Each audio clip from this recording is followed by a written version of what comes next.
안녕하세요.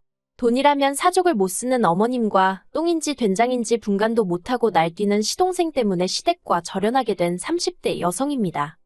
남편과는 같은 직장에서 선후배 사이로 지내다 가까워졌어요. 남편이 제 사수였는데 저희 회사는 1대1로 선배가 붙어서 후배 직원의 업무를 봐주는 식이었거든요. 그런데 남편이 어찌나 엄격하던지 정말 눈물 콧물 쏟아가며 일을 배웠습니다. 그때는 신입인 나한테 이렇게까지 할 필요가 있는 건가 싶어서 얼마나 서운하고 속상했는지 몰라요.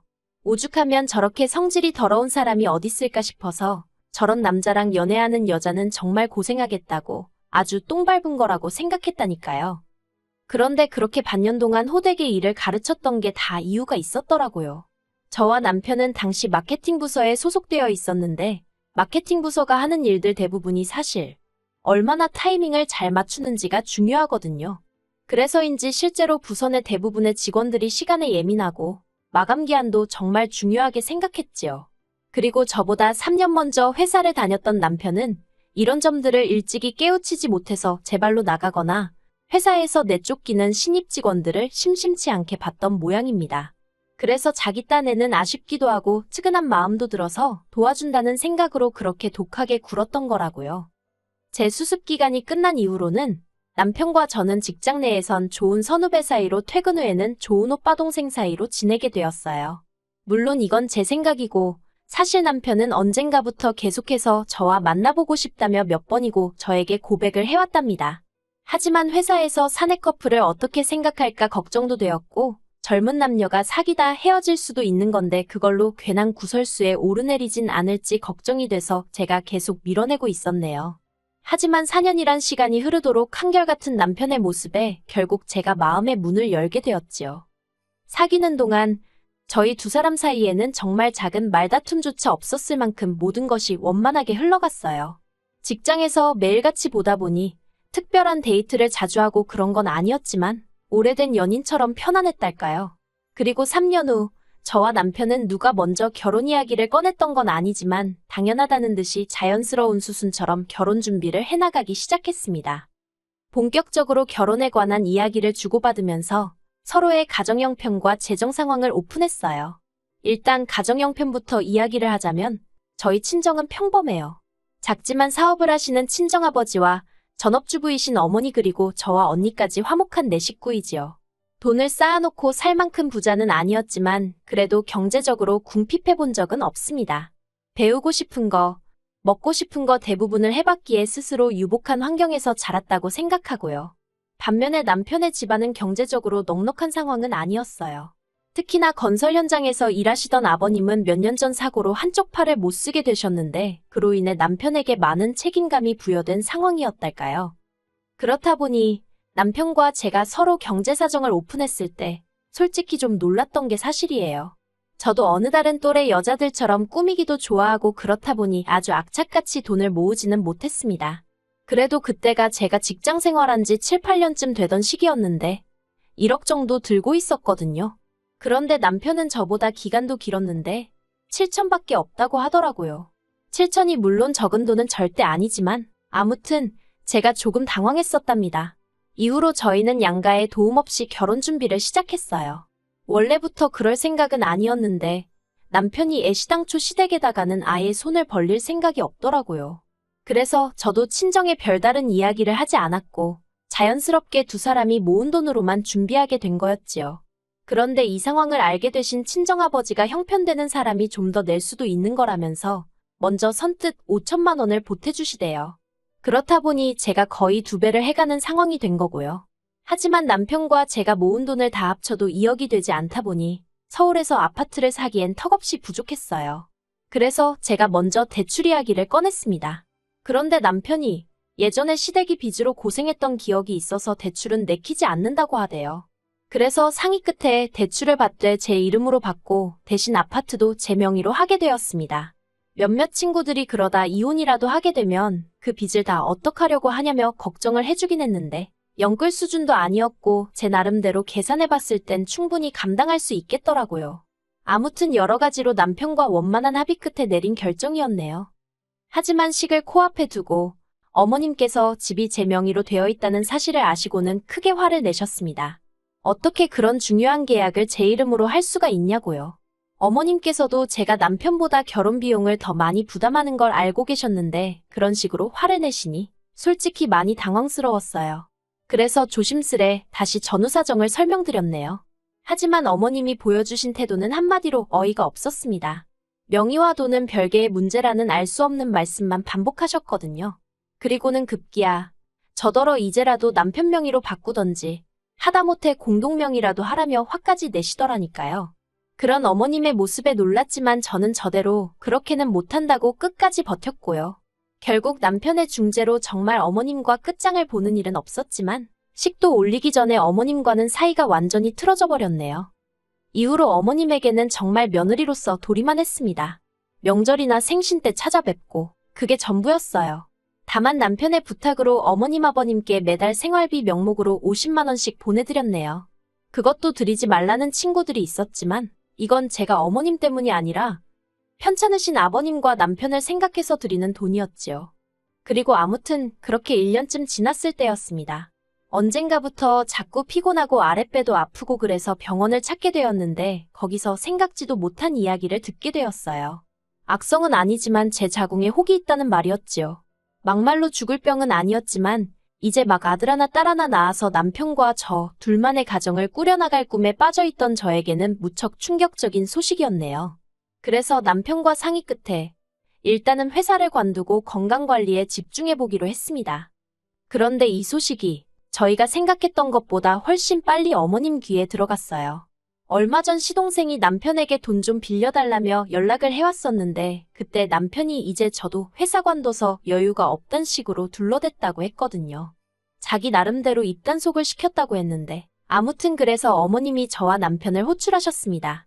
숨긴다고 숨겨질 일도 아니고 결국 이런 순간이 올 거라고 생각은 했지만 싫은 소리 들을 걸 뻔히 알고 있었으니 정말 울며 겨자 먹기로 시댁에 갔네요. 어머님께선 저에게 몸은 어떻냐, 아프지는 않냐 그런 말씀은 한마디도 하지 않으셨습니다. 대신 저더러 결혼할 때 돈 좀 더 해온 거 가지고 어지간히 생색을 내지 않았냐며 꼴좋다 하셨지요. 대출도 네 명의로 받아서 네가 갚는다고 큰 소리를 치더니 이제 불쌍한 당신 아들만 지 명의도 아닌 집구석 대출 갚아주느라 허리가 휘겠다는 말과 함께요. 그러면서 저더러 처음부터 이럴 작정이었냐입니다. 잘난 남자 하나 물어가지고 집구석에 들어앉을 생각이었냐고요. 듣는 내내 정말이지 어디서부터 어떻게 반박을 해야 할지도 모르겠더라니까요. 그런데 그때 남편이 먼저 어머님더러 무슨 말씀을 그렇게 하시냐며 큰 소리를 냈습니다. 어머니더러 대출을 갚아달라고 한 것도 아닌데 왜 당사자인 자기도 가만히 있는데 어머니가 이렇게 유난이시냐고 쪽팔린다고 성질을 내더라고요. 하지만 어머님께선 그런 남편에게 너가 순에 빠져서 등신같이 당하고도 모르는 거라나 아무튼 막말을 퍼부으시고는 저더러 이제라도 가서 공동명의로 바꾸랍니다. 돈은 당신 아들이 벌어오는데 왜 네가 집을 꿰차고 있냐면서 저더러 양심도 없냐면서요. 거기다 낄 자리 안 낄 자리 분간도 못하는 시동생까지 어머님 편이라고 나서서는 저 같은 여자 만날까봐 저같이 어떤 여자가 자기한테 빨대 꽂을까봐 자기가 장가를 못 가겠대나 말 같지도 않은 소리를 하고 앉았더라니까요. 참고로 저희 시동생, 남편 동생이라서 제가 말을 아껴서 그렇지. 대학도 중퇴하고 이후로 어머님한테 용돈 받아 쓰는 인간입니다. 무슨 공부라던가 취업 준비를 하는 것도 아니고 길거리 캐스팅으로 연예계에 데뷔하겠다며 맨날 부자 동네 남의 동네 가서 어슬렁거리는 게 일과인 한심한 인간이지요. 고등학교 때 같이 친하게 지내던 친구들 중 2명이 지금 잘 나가는 연예인이긴 해요. 그런데 시동생은 학창시절 자기보다 못했던 애들이라면서 매번 까내리기 바쁘고 아무튼 제가 보기엔 30살이나 돼서 왜 저러고 사나 싶고 한심하기 짝이 없었네요. 그런데 그런 시동생이 갑자기 나서서는 저 같은 여자를 보고 남편한테 기생하는 기생충이라고 하는 거라나요. 그리고 그때였습니다. 남편이 진짜 당장이라도 시동생을 한 대 때릴 기세로 말 조심하라고 한마디 하더라고요. 그러자 시동생이 남편더러 형도 정신 좀 차리라면서 지방으로 도망을 가대요.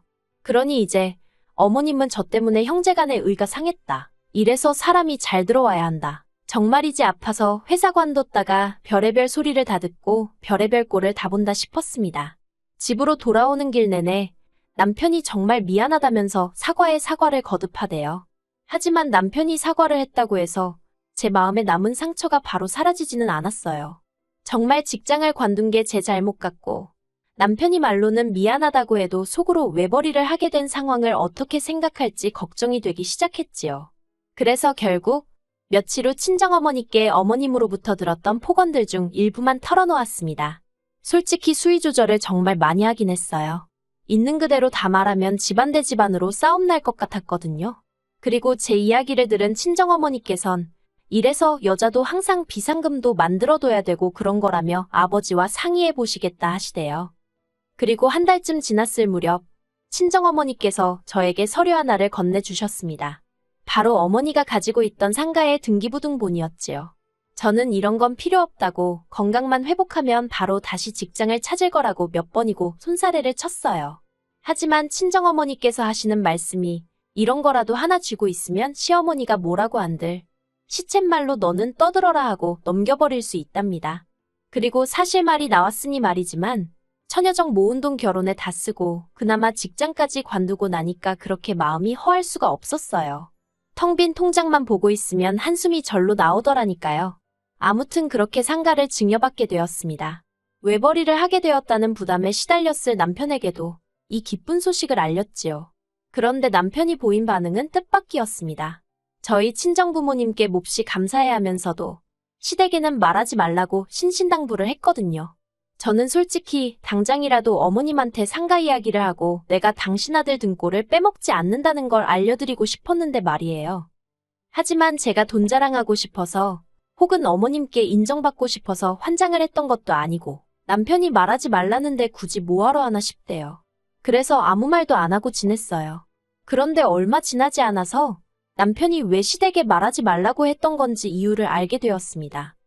그날은 웬일로 어머님한테 전화가 걸려왔는데 평소에 짜증 섞인 빈정거리는 톤이 아니라 말 그대로 앓는 소리를 내셨어요. 그리고는 하셨던 말씀이 간단하게 정리하자면 시동생이 어떤 여자를 임신시킨 탓에 급하게 식을 올려야 하는데 시동생 장가 보낼 돈이 없답니다. 그러면서 저더러 아파트를 담보로 대출을 좀 받아보라나요? 어이가 없었지요. 그리고 동시에 왜 남편이 어머님한테 상가 이야기를 하지 말라고 했는지 바로 납득이 되대요. 그래서 일단은 대출은 못 받는다고 했어요. 마음으로는 1,000만 원은 해줘야겠다 생각했지만 1,000만 원 얘기하면 2,000만 원 말씀하실 분이셨기에 따로 입 밖에 내지는 않았던 거예요. 하지만 며칠 뒤 시동생이 결혼할 여자를 소개시키겠다며 저희 부부더러 시댁으로 오라고 했던 날이었어요.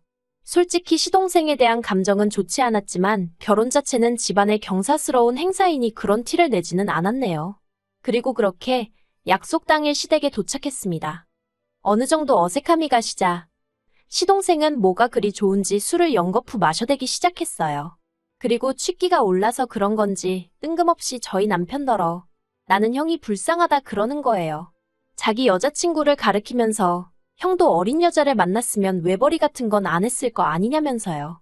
뿐만 아니라 또 뭐라더라. 아무튼 자기 여자친구 앞에서 저를 어지간히 깎아내리더라고요.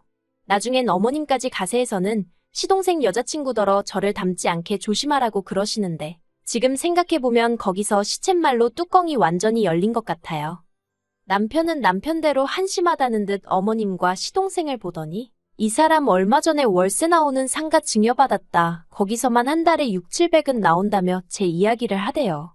그리고는 시동생더러 하는 말이 너 장가 갈 때 형수가 1,000만 원은 해주려던 모양이다. 그런데 그거 내가 못 해주게 할 거다 그러더군요. 게다가 그뿐만이 아니었어요. 남편은 어머님께도 아들 외벌이 하는 건 그렇게 안쓰러워 하시면서 달달이 50만 원씩은 꼭 받아가시지 않냐고 쏘아붙였거든요. 그리고는 어머님더러 어머님 말씀대로 외벌이로 살려니 힘들다며 이달부터 용돈 못 드린다 하더라니까요. 그리고 마지막으로 남편이 시동생 여자친구한테도 한마디 하대요. 재수 씨는 얼마나 들고 시집 오냐면서 아무튼 직장도 잘 다니고 살림도 잘하고 시어머니랑도 살갑게 지내는 좋은 며느리가 되기를 바란다나요. 자기는 자기 와이프 그러니까 저한테 미안하고 안쓰러워서 그런 짓까진 못 시키겠다면서요. 그러자 약간 시동생 옆에 딱 붙어서 킥킥거리던 표정은 온데간데 없이 아주 똥 씹은 얼굴을 하고 있더군요. 그리고 그렇게 시댁을 나왔습니다. 솔직히 말하면 시댁을 떠나고 나서야 이 말도 할 걸. 저 말도 할 거라고 후회가 되긴 하대요. 안에서는 당황스럽기도 했고, 그래서 말이 잘 안 나왔었거든요. 그래도 다행히 남편이 저보다 더 크게 화내주고 소리쳐줘서 그간 가슴에 맺힌 게 많이 풀리긴 했지요. 그리고 이후로 지금까지 1년이란 시간이 흘렀는데 최근까지도 시댁과는 연락하지 않고 있어요. 그러다 제 임신 소식을 들은 어머님이 얼마 전 남편을 통해 다시 왕래를 하고 지내자는 의사를 전달해 오셨습니다. 하지만 저는 절대로 안 된다였고 지금도 그 생각엔 변함이 없어요. 왜냐하면 어머님께서는 시동생에, 그러니까 시조카를 길러주고 계셨거든요. 시동생 여자친구는 딸만 낳아놓고 도망치듯 집을 나갔어요. 아무튼 그런 와중에 어머님하고 다시 왕래를 했다간 어쩌면 그 시동생 애를 저더러 키우라고 할지도 모르잖아요.